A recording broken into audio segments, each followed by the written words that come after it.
The governments of the Bolivian Alliance are, for the most part, democratic, with high socialist, tendencies for protection of workers and, very take care of the people first. Healthcare is paid for. The resources are out there through, you have thousands of species contributing to it. Some even have, for certain resources that are very hard to find, limited. You have worlds that do not bear any life that they can find them on and mine them from. So you have that where you will literally have a spaceship go to select planet in the solar system, has good resources for technology or whatever you need done. Mine those resources without having to really mess with any life. So that's a very popular thing that happens a lot of. A lot of people are given, because of the just sheer number of resources easily accessible, you are guaranteed housing, food, a certain level of life guaranteed, just bare minimum existing. Most people still will work for a better lifestyle because it is just a very basic one, has your basic needs and necessities. But a lot of people will, say, hey, I want more. I want to have this entertainment that's, fancier or whatever. I want this a little more luxury.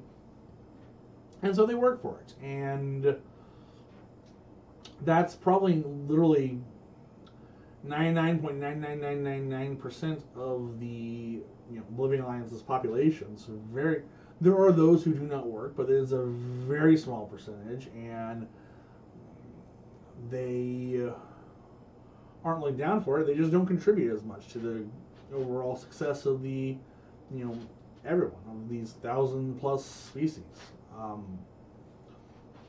And as a result, you've got those, but it's a very such a indiscriminate amount that no one really cares at this point. It's so small. You've got the most common, powerful individual species are probably more for, you've got your parliament or senate, that makes the laws. You've got your, main leader who, enforces the laws and such, like the president and prime minister. Similar things like that with whatever term you use. Names are interchangeable for it, but the Vitonian Empire, for example, their president and prime minister equivalent would be called the emperor for the whole species. For that entire Vitonian Empire. But you've also got your local governors and a president who is there more focused on just overall planetary, things.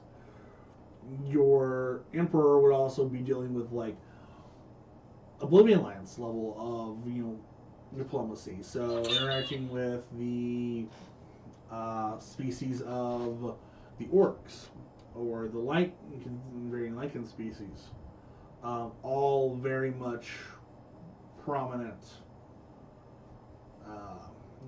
parts of that job. Whereas like the president per se or the prime minister, their second in command, your vice president is they're going to be working on like a little bit more hands-on, smaller duty scale stuff.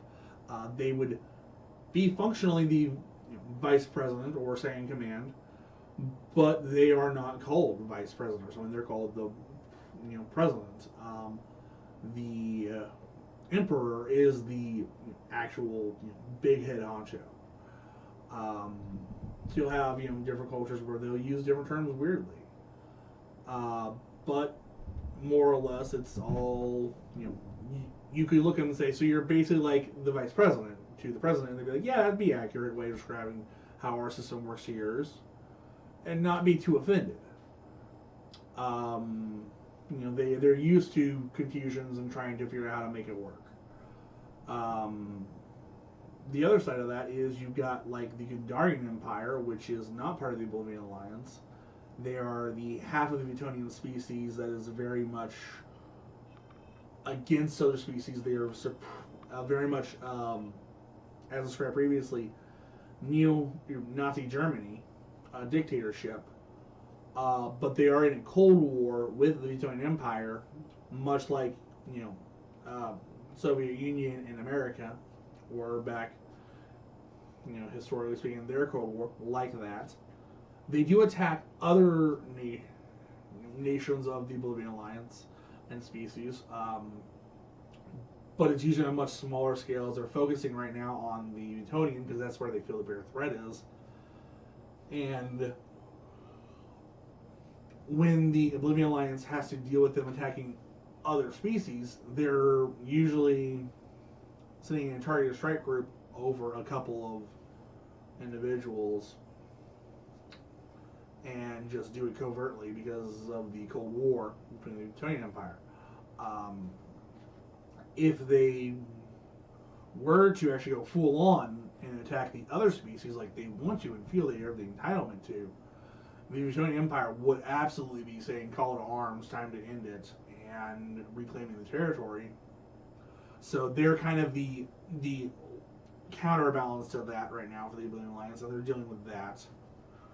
And so that's the main kind of like political intrigue drama you've got for the most part for wars. There are others as well, but that's probably one of the bigger ones on the Oblivion Alliance's scales. It takes up a lot more time and resources for threat level. You always have your natural disasters and responses to that, as any government would deal with. But you also have what are called chaos storms. Basically just where chaos energy goes wild in an area and starts causing supernatural just shenaniganry and mayhem. Think of it like a natural disaster, like earthquake, tsunami, storm, on an apocalyptic scale.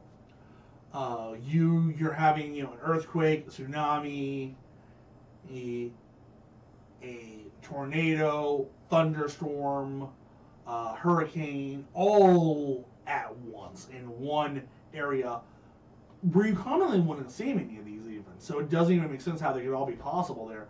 But yet somehow, here in this center of this continent, you have this storm going on that's got all of these natural disasters going on. Makes no sense, but it's just a chaos storm. It's just energy going everywhere. If enough creatures die in said storm, it is possible to for it to give birth to what is called a chaos giant. They're not really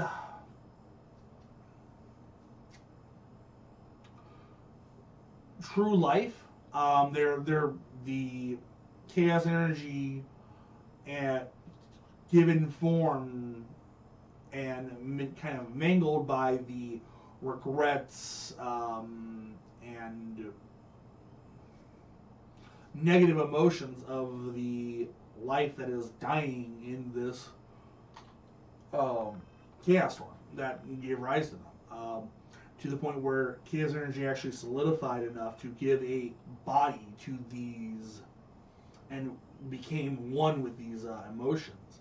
They are purely bent on destruction. There is nothing left in existence. They are just negative emotions. However, you can kill them just like you kill any actual other being. So, shot to the heart or vital organs, head, cutting off the head from the body, varying things like this will take them down and will hurt them. They are effectively chaos energy thinking it's a living creature with negative emotions only to guide it. And, you fight them, you can take them out, but it takes a lot of energy as well to actually harm them. You know, they are actually consciously conjuring chaos energy to, you know, whereas like a chaos beast does it subconsciously, it just instinctually does it. They actually have to consciously do it, so they're not as big of a threat, but they do a lot more damage because they're intending to do damage. When you see them, there is nothing but damage that they're doing until you killed them. So the entire time, the devastation can be greater, but they are easier to deal with. So it's that kind of contrast of, oh shit, I accidentally caused it to kill the entire planet, but I can actually kill it. It's just doing, you know, more aggressive damage. It does much more obvious of a threat. You have it constantly the entire time, so it's a much more urgent thing to deal with. And that said, they have a level of conscious being, you know, intelligence, and they do hide from Chaos Beasts. They do not want to be seen because the Chaos Beasts are, in many ways, naturally able to, because of that instinctual, because of the instinctual, you know, conjuring, they are better at, you know, actually going and killing these things. And the Chaos Giants have been able to learn to run and hide, and since their beginning, they have gone into hiding. You know, they're still planning to do the destruction. They've just learned to be patient. So once they rear their ugly head, when they feel it's safe to do so, threats come, and it can get quite ugly. But yeah, let me know what you think of this lore in the series so far. That's the basics of what everyone needs to know. You know, names, of course, if you're going to do this in your own game, these are the names I've come up with and the basic parts. Feel welcome to make it feel your own. Take it, run it. Like I said, I've used it in GURP system. We did it where the only thing you need to conjure was the magic. I forget what the ability is called now, but there was one perk you could get for being able to actually magic initiate or something like that. One level is basically 0 levels is you have a spark that is ignited. 1 is ignited Ezhune-Mortal. 3 is chaos being. 5 is apocalypse being. And that's the levels we gave it. So that's that. If you do want to do that, don't use any other abilities for measuring that. No, don't, just leave it be for the way I did it. And I just had the players make an intelligence check with that. There were varying checks, and depending on how difficult the thing they were trying to do was, you know, certain levels could accomplish things, some couldn't. I just had them make a check, and if they succeeded, they did it. But for the most part, it's just, you know, you succeed, and then if it's an attack, you know, then the opposing player gets to defend. That's how I did it for GURPS. But again, this is the basic lore. If you want to know more about how I did this in a GURPS game, I'd love to be happy to tell y'all. Let me know in the comments below.